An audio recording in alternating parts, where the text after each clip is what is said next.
Did World War II have any personal tragedy? Yes, my half-brother Steve, he was a sergeant in the Air Force, and he was going across the invasion of Sicily. And as they were going across, I met a sailor. He told me all about my brother's ship. He was the first one to hit. He says when they went in, they hit. The wolf packs were waiting for them. He said we were sitting ducks. He says every U-boat was waiting for every American ship that come in. He says they shot them as fast as they come up to him, and all the U-boats were waiting. And he said his ship was hit first, and the Army and Air Force were locked in their what do you call them doors, and Navy takes the top. And by the time, he got hit, he went down less than 3 minutes. He says, that's the way they did. He said, if you was on that ship, he says, you was not a Navy man. Only Navy men were allowed to be on deck. But all Army, all Army and aviation were all locked up in their rooms. And they call them, sealed in case if they were torpedoed by one, they could lock a room and save the other ship. But he says they were hit so bad, the ship went down in less than 3 minutes. He says I had a couple of buddies of mine was on that ship where your brother was, and he says when that ship was hit, it went so down in less than 3 minutes. He says none of my two buddies got saved. He said they went down with the ship. He says it got hit pretty bad. He says your brother was locked in. He said they'd never get him out. He's in deep water. He says because we even wrote to the Navy and they told him no way we couldn't bring his body up. He says such deep water. He says they couldn't send a diver down without risking his life. What impact, if any, did World War II have on your life? Well, we didn't have a lot of things. You couldn't buy foods, like coffee. You had a ration coupon. They rationed everything. And if you bought meat, you got just so much meat. You got just so much coffee. And you didn't get enough oil. And we used to have oil to heat our homes. We didn't get enough of that. Everything was rationed. That is the biggest effect. You had to learn to make meals with no meat. And a lot of things like that. It was very difficult. So then the 40s went by. My husband's brother got killed in the Army, and he got killed in 1944, the same year that Jimmy died.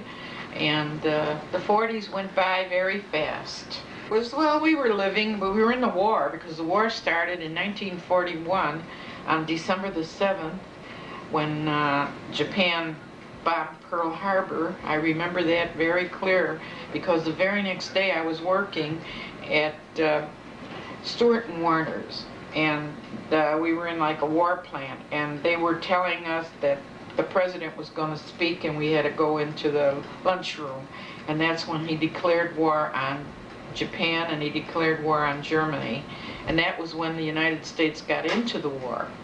Now, the war went on until 1945, and President Roosevelt, he was president twice, and he was going in for his third term, but his health was bad and he died.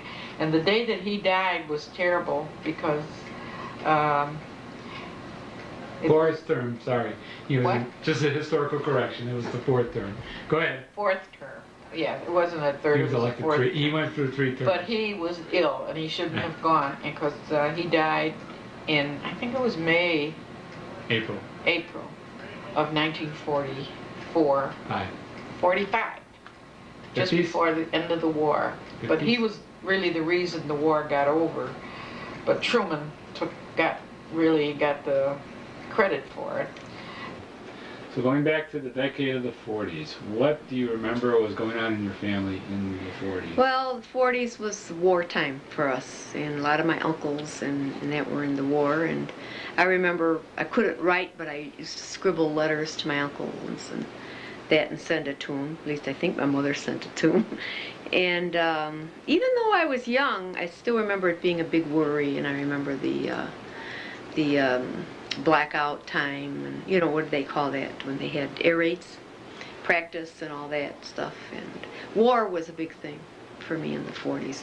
Not only to me to realize that there was a war, but also the ending of the war. And President Roosevelt's death was a very big thing in there that came to pass then. So I remember running around the neighborhood telling the neighbors, because we had heard it on the radio. You know. What was the? Are you done? Yeah, I'm sorry. that's all right. That's all right. What was the happiest thing in the 40s? The happiest thing in the 40s was my uncles all coming home safely from the war. And, well, I don't know, we had chicken coops and... Decade of the 40s, what was going on? What do you remember was going on in your family in the 40s?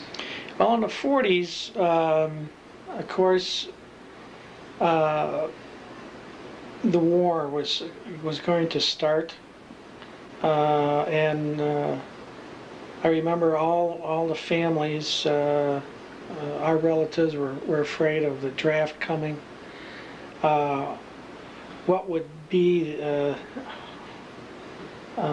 do to the families if the men had to go to war? I remember sitting around a table. There was almost a nightly conversation in those days, as well as weekend get-togethers with other family members. And that was a concern, and we talked about it at school. I believe I was just about 7 years old when the war broke out, and I still can remember listening to President Roosevelt's infamous speech about after Pearl Harbor attack.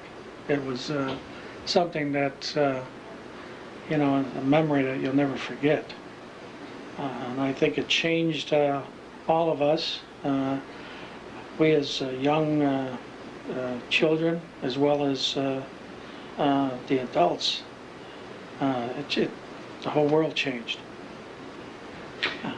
What was your happiest memory of the 40s?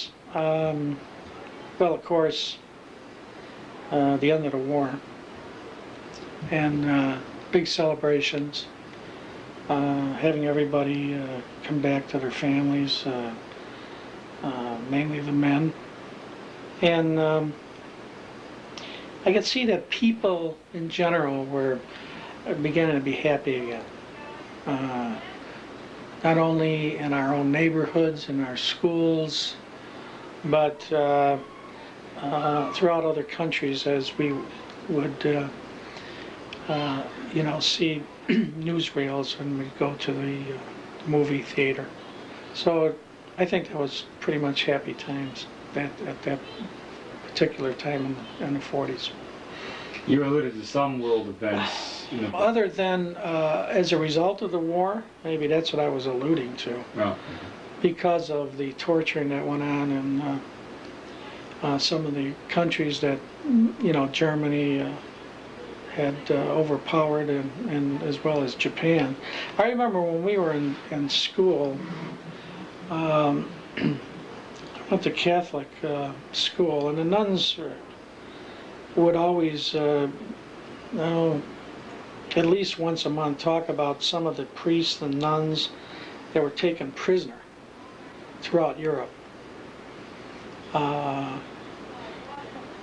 And that was always something that we knew was what was taking place, that was, you know, tortured or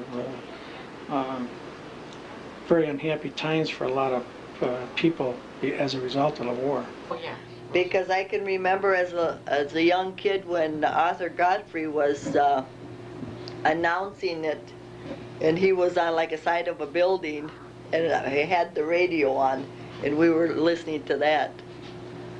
World War II?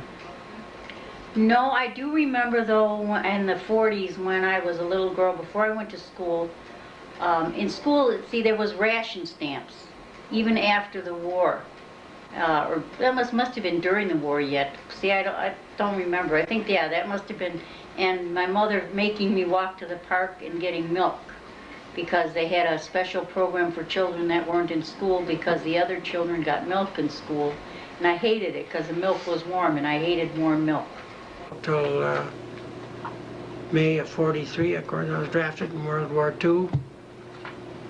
Spent 3 years in the service, 2 years in the South Pacific.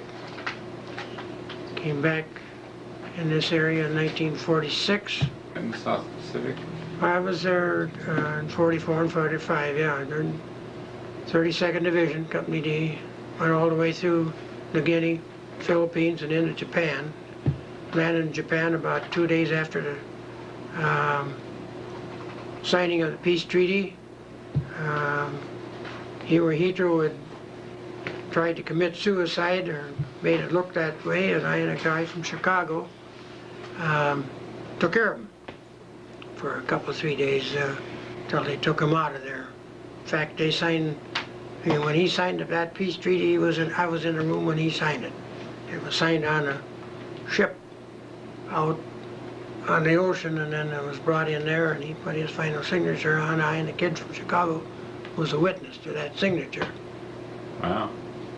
And I have a copy of that, and it's in the Veterans Center right down here in Rice Lake right now. You can go down and see it if you want to.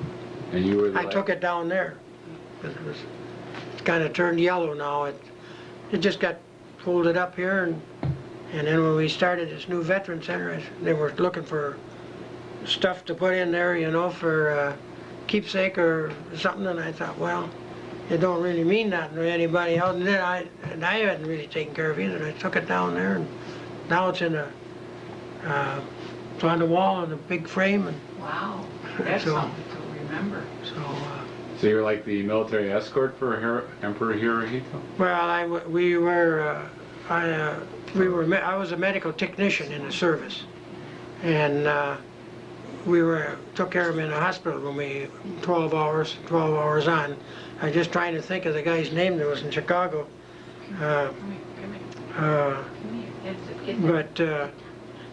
So I mean, we had to feed him, shave him. We wouldn't, you know, we couldn't let him have anything that he might try to commit suicide again, which I don't think he ever would, because when he did commit suicide or tried that, he just stabbed himself in the side here a little bit.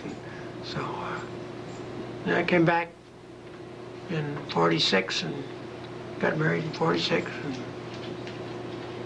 And what would you say you remember was going on in the 40s 40? in the world? Well, the world was a very disturbed world at that time. They had that German airlift. It was almost called back because we stayed in the reserves.